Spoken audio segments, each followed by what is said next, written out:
An old lady went to a bank to withdraw some money.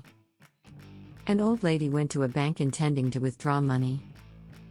She handed her bank card to the bank teller and said, "I would like to withdraw $500. The female teller told her, "For withdrawals less than $5,000, please use the ATM." The old lady wanted to know why.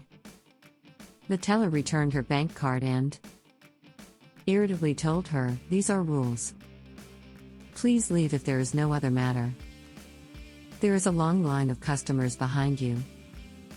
The old lady remained silent for a few seconds. But she returned the card to the teller and said, "Please help me withdraw all the money I have." The teller was astonished when she checked the old woman's account balance. She nodded her head, leaned down and respectfully told her, "My apologies, ma'am. You have $3.5 million in your account and the bank doesn't have that kind of cash right now.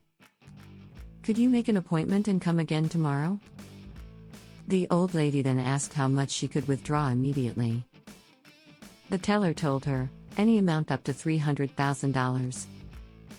The old lady told the teller that she wanted to withdraw $300,000 from her account. The teller did so quickly and enthusiastically handed the cash to the old lady. The old lady put $500 in her bag and asked the teller to deposit the balance of $299,500 back into her account. The moral: don't be difficult with old people, they spend a lifetime learning the skills.